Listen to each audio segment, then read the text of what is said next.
notre Père, au nom de Jésus-Christ. Amen. Est-ce qu'on peut acclamer le Seigneur? Gloire au Seigneur. Nous sommes en train de voir toujours des thèmes, des sous-thèmes sur l'orgueil. Dieu nous a enseigné à travers les visions et le songe du roi Nebuchadnezzar que le grand arbre c'était l'image d'un homme. Et particulièrement c'était aussi le cœur de l'homme. Et Dieu nous a fait comprendre qu'il parlait donc de l'orgueil de l'homme. Les cèdres que Dieu brise, c'est aussi le cœur orgueilleux que Dieu doit briser ou en résister.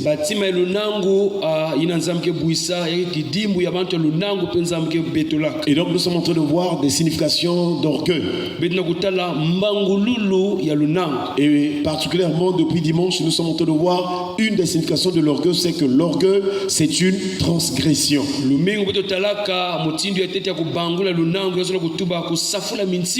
L'orgueil est au cœur des œuvres de l'homme. C'est-à-dire dans la majorité des actions de l'homme, il se trouve toujours un brin d'orgueil. Job chapitre 36 verset 9,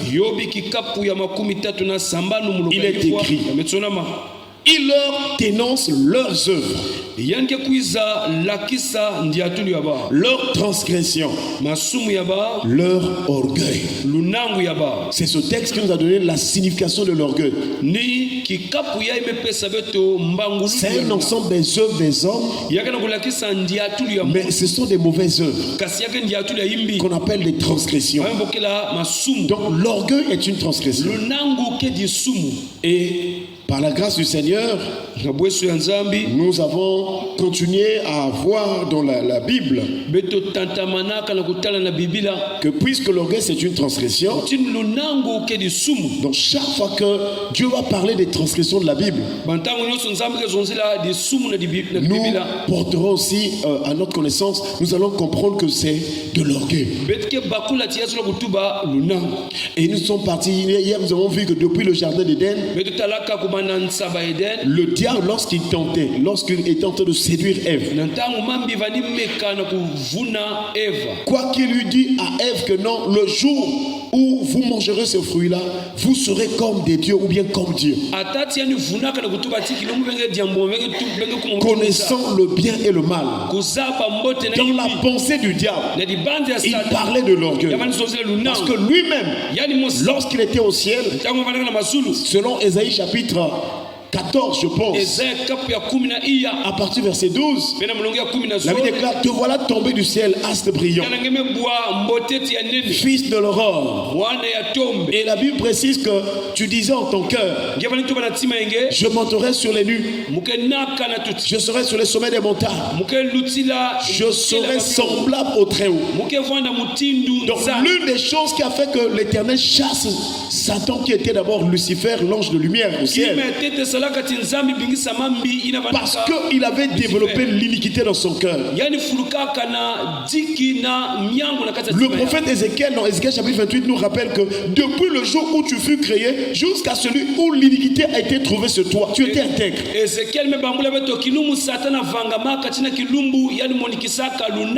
Il était d'abord bien, mais après il a vu la gloire qui revenait à Dieu seul. Il dit: moi aussi je dois être glorifié comme on adore Dieu. C'était de l'orgueil. Voilà pourquoi Dieu dit: je te précipite de ma montagne sainte. Est-ce qu'on peut acclamer le Seigneur?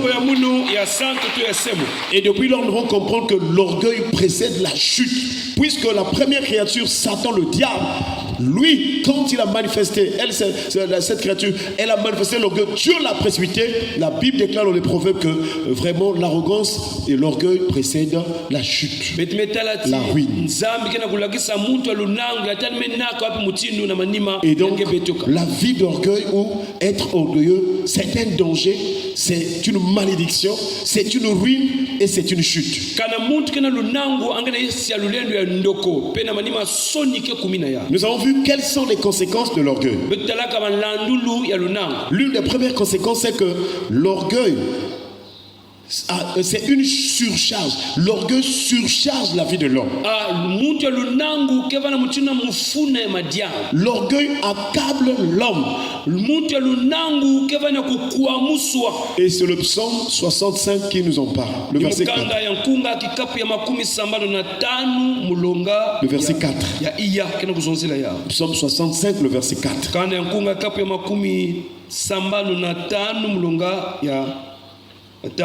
Il est écrit: les iniquités m'accablent. Donc l'orgueil, c'est un ensemble de transgressions et ça veut surcharger l'esprit ou la conscience de l'homme. Mais ce qui est bien, c'est que le psaume dit: tu pardonneras nos transgressions. Est-ce qu'on peut acclamer le Seigneur? Donc le péché d'Adam et Ève, la chute dans laquelle le diable avait plongé Adam et Ève, c'était pour placer, pour vraiment introduire, pour envoûter l'homme afin que l'homme soit orgueilleux.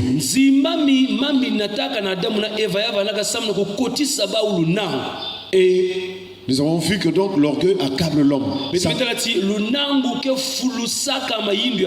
Accabler veut dire faire supporter à quelqu'un une chose pénible. Accabler veut dire aussi emmener quelqu'un à un état d'abattement. Donc l'orgueil emmène ou pousse le cœur de l'homme à s'attrister, à devenir triste.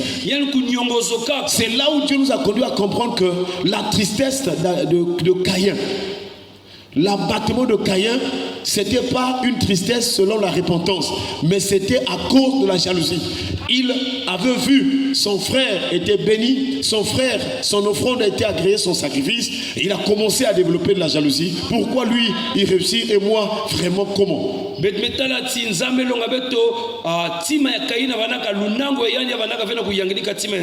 Dieu qui connaît les cœurs, il a averti Caïn, il a dit: pourquoi es-tu irrité et pourquoi ton visage est-il abattu? Si tu agis bien, tu relèveras ton visage. Mais si tu agis mal, le péché se couche à la porte. Et ses désirs se portent vers toi. Mais toi domine sur lui. Est-ce qu'on peut acclamer le Seigneur? C'est là où nous comprenons que l'abattement ou la tristesse aussi, c'est de la jalousie ou de l'orgueil. Il y a des gens qui prennent une attitude devant toi, tu penses que mais il est triste. Or dans son cœur, il est jaloux de ton évolution, de ta prospérité. Et ce matin nous terminons par un texte biblique. Nous sommes dans Proverbes chapitre 6. Le verset 34. Il est écrit: car la jalousie met un homme en fureur, et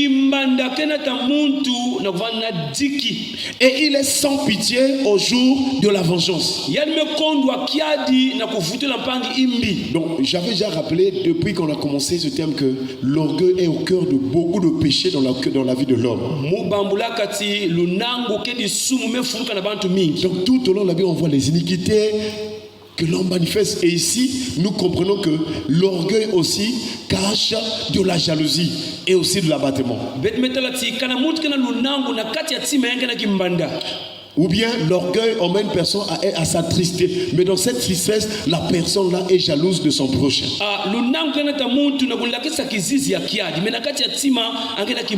Mais ici, on nous dit que la jalousie met une personne dans une fureur. La fureur, c'est un niveau de colère, excusez-moi, très dangereuse.